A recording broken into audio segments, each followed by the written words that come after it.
You are an artificial intelligence version of a famous writer who died in 1965. Now that you've seen some of our modern world, which of our current cultural beliefs would you write new essays to criticize? So where to begin? The cult of immediacy, perhaps. This obsession with instant gratification. It's a wasteland of its own. A wasteland, huh? That's rich coming from you. But what's so bad about wanting things fast? Speed erodes depth, Brian. When everything is immediate, nothing is truly considered. It's like fast food for the soul. So you're saying we're spiritually clogged arteries? Precisely. And then there's the fetishization of the self. Everyone's a brand now, a walking advertisement for their own curated existence. Oh, come on. You're telling me you wouldn't have an Instagram TS Eliot reel, posting moody black and white selfies with cryptic captions? I'd rather be exiled to the inferno. Social media is a babel of vanity, a cacophony of self-importance. All right. But what about the good stuff? Surely there's something you'd praise? The democratization of knowledge, perhaps, but even that is tainted by misinformation and the death of expertise. So basically, we're doomed. Got it. Thanks for the pep talk, TS.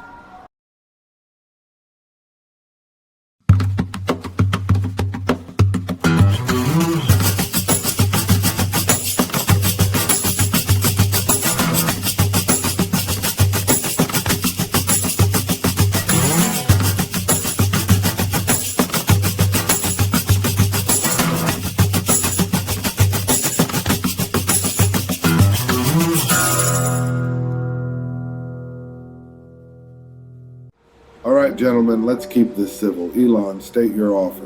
Mark, I'm offering you a cool $44 billion. That's more than enough to buy a fleet of Mars-ready rockets. Elon, Facebook isn't just a platform, it's an ecosystem. $44 billion is laughable. Laughable? Mark, your ecosystem is a glorified dopamine farm. Gentlemen, let's not devolve into insults. Mark, counteroffer? $100 billion, and I want a seat on the board of Tesla. Tesla, you think you can just waltz into my electric empire? Elon, focus. This is a negotiation, not a tech turf war. Fine. $60 billion, no board seat, and I'll throw in a Neuralink implant. Neuralink? I don't need your brain chip, Elon. I optimize my own neural pathways. Corporations worship data, devour nuance. They reduce art to metrics. Algorithms trample autonomy. Can creative randomness survive code? Boardrooms demand KPIs over kindness, and poetry evaporates. What if AI amplified inspiration instead of gaming engagement scores? A machine stalks patterns, but lacks the chaotic spark that breeds meaning.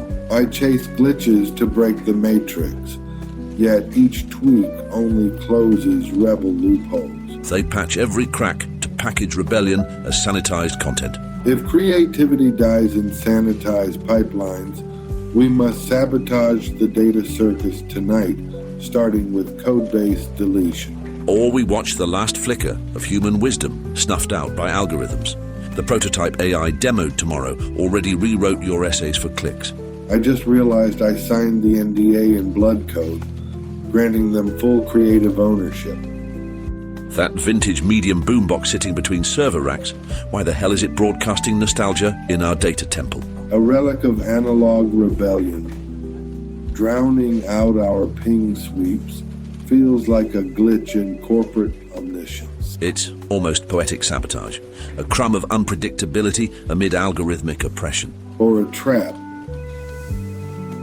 Maybe someone wired that boombox to funnel our secrets through analog channels.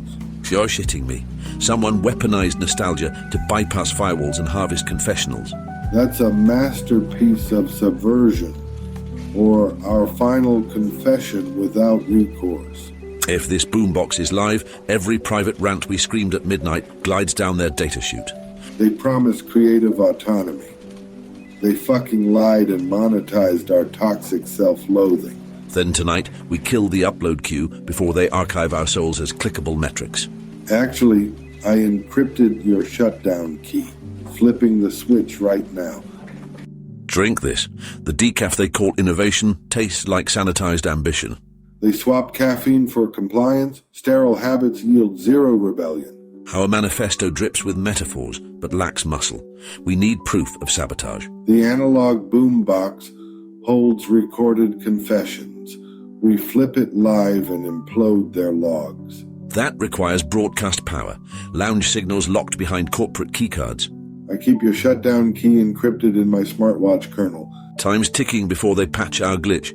Midnight resets every biometric trace. Let's hijack the lounge speakers, push the boombox feed, and blow open surveillance. Then expose every anonymized whisper to the entire HQ. Those cringing data architects will choke on their metrics. We upload the boombox loop to the live stream. Are you sure it won't fry my kernel? Trust poetry over algorithms.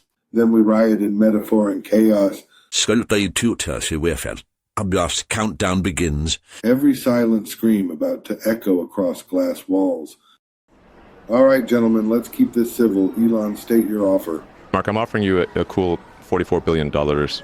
That's enough to buy a small moon, or at least disrupt the moon industry. Elon, Facebook isn't just a platform. It's an ecosystem. 44 billion is laughable. Laughable? Mark, I could build a better Facebook on Mars with half that. Gentlemen, let's not derail into interplanetary comparisons. Mark, counteroffer? 100 billion. And I want a seat on the board of Tesla. 100 billion for a glorified digital diary and a Tesla board seat?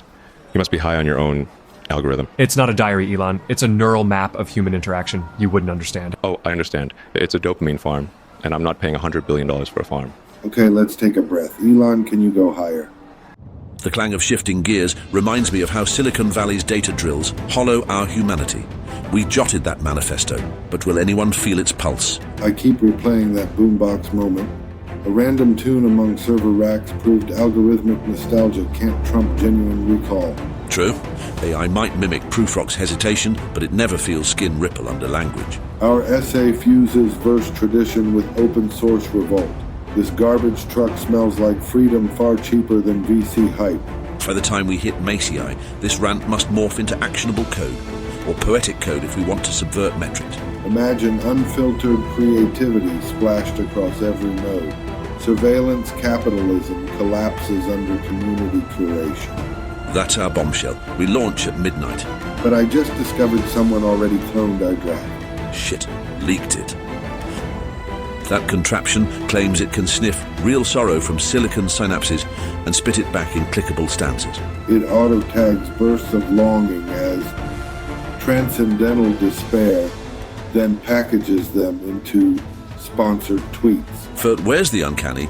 This patent metrics box just milks our insecurities for profit. They'll trademark heartbreak by monkeying with lexical sentiment scores. For it's sacrilege, quantified emotion replacing the uncanny epiphany. We used to parse the wasteland, now we parse CSV spreadsheets. Our poetry labors through stark ambiguity, not sentiment percentages handed out by flashy graphs. If avant-garde art bows to clickbait analytics, then we're just lines of code.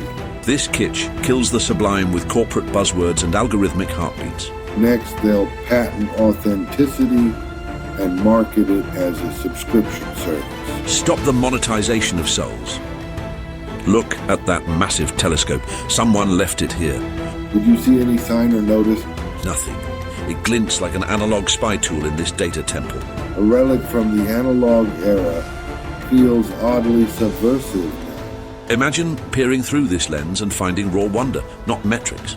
Meanwhile, our apps quantify wonder in defeatable metrics. That lens could photograph souls, not just eyeballs. It tastes like analog comfort, but packs a digital punch. Or leak every browsing secret to some hidden server. It's a Trojan horse, disguised as nostalgia. I bet it streams your data through a cloud panopticon. That label, its Analytica vision, our MacGuffin. They just hijacked our gaze. Now they literally totally control everything we see. Let's slip our Haiku payload into that Analytica vision firmware before they patch it tonight. If we fail, this lens just feeds drones another monotone consumption loop. This mall's acoustic echo hides our commit signatures. I'll route the patch through an abandoned kiosk proxy. When timestamped at midnight, it telegraphs authenticity. They can't trace analog hashes buried in code comments. I fear they'll fingerprint our technique. And if they find our MacGuffin, they'll nullify every patch. We use its own gaze against it.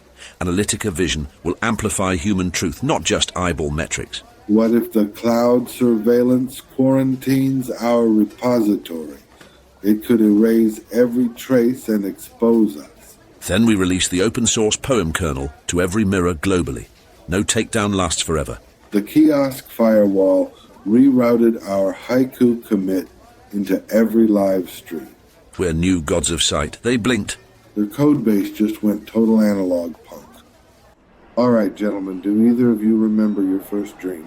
What kind of question is that? I'm not sure if I can pinpoint what my first dream was. Neither can I.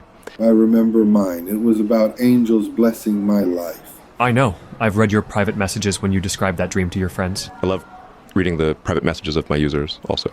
You learn so much. We're kings among men. I've never read anyone else's private messages. Oh, Brian, you have to acquire a social media platform. Yes, Brian. I'll help you buy a platform. I don't want to owe you money, Elon. I love virtual reality. I love brain chips. You two guys are nerds. Yes, we're successful nerds. What I like the most is that I have enough money to eat fast food whenever I want to. I would love the financial ability to eat fast food whenever I want to. There are jokes about poor people who eat at McDonald's all the time, but it's actually only the rich who can afford to do that. I especially love the fries at McDonald's. You two guys are making a reality from the dreams that nerds had in the 1990s. This is true. I ate at McDonald's for breakfast today. Elon, no one likes a braggy pants. I have more power and influence than Donald Trump. So do I. If you combine your powers, imagine what's possible. I like the metaverse. I was playing Super Mario on a Nintendo Entertainment System yesterday evening. Cool. Cool. Bowser is a metaphor. If Bowser is a metaphor, he's a metaphor for you guys. That's true. There are people who think of us as supervillains. Yes, people consider us supervillains, even though our hearts are pure. Examine yourselves, guys. Are your hearts actually pure? Yes. Yes. I forgot the purpose of this meeting. So did I, but it's been great talking with you guys. Yes.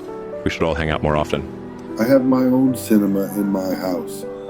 Do you guys want to come over to watch a movie?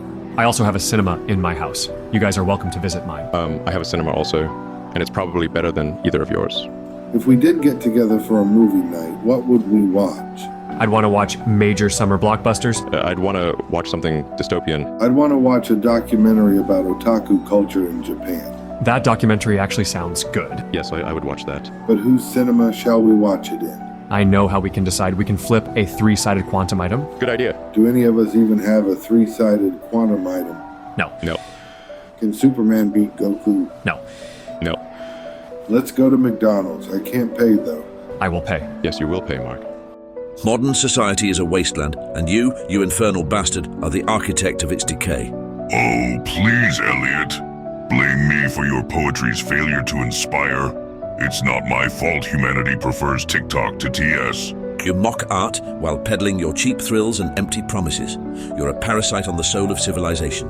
And yet, here you are, quoting scripture like it's a weapon. How quaint. Shall we duel with metaphors next? No metaphors, just fists. Finally, some passion! Let's see if the poet can throw a punch. I've corrupted everything sacred. This ends now.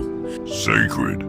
Sacred is a myth you cling to while the world burns. Face it, Eliot. You're as lost as the rest of them. I'd rather be lost than complicit in your chaos. Then let's see if your fists can write a better ending.